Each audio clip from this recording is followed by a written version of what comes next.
ভারত সরকারের পশু প্রাণী রক্ষার জন্য যে আইন রয়েছে তার বিষয়ে সচেতনতা বৃদ্ধি করতে হবে। বিশেষ করে পশু পাখিদের ওপর যে নিষ্ঠুরতা এবং অত্যাচার সংঘটিত হয় এগুলিকে প্রতিরোধ করতে হবে। অন্যের কাছে মানুষ যেভাবে সহানুভূতি পায় ঠিক তেমনি পশুদেরও জীবন রয়েছে, তাই তাদের জীবনকে সুরক্ষার জন্য এবং তাদের প্রতি কোনো রকম নিষ্ঠুরতা যেন না হয় তার জন্য রাজ্যের প্রাণী সম্পদ বিকাশ দপ্তর পদক্ষেপ নিয়েছে।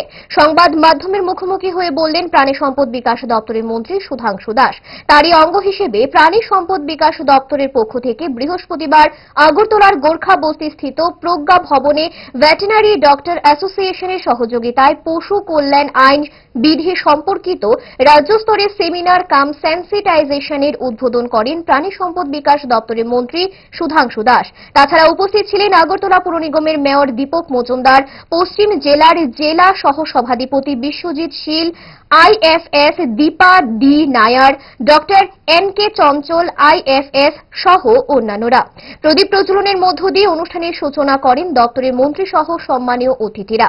অনুষ্ঠানে সারা রাজ্য থেকে জনপ্রতিনিধিরা অংশগ্রহণ করেন।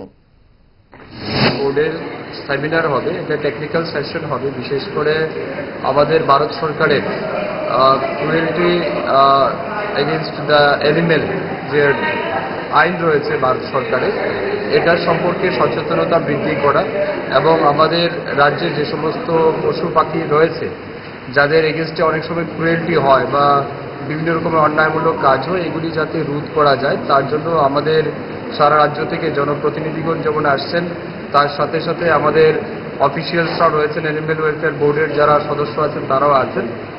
আমরা চাই এই রাজ্যের মানুষ যেভাবে সহানুভূতি পায় অন্যের কাছ থেকে, ঠিক তেমনি পশুদেরও তারাও তাদের জীবনকে সুরক্ষার জন্য যাতে কোনো রকমের ক্রুয়েলটি তাদের প্রতি না হয়, নিষ্ঠুরতা না হয়, তার জন্য আমরা পদক্ষেপ নিচ্ছি। এবং অ্যানিমেল ওয়েলফেয়ার বোর্ড সারা বছর এই ক্রুয়েলটি রোধ করার ক্ষেত্রে কাজ করে থাকে।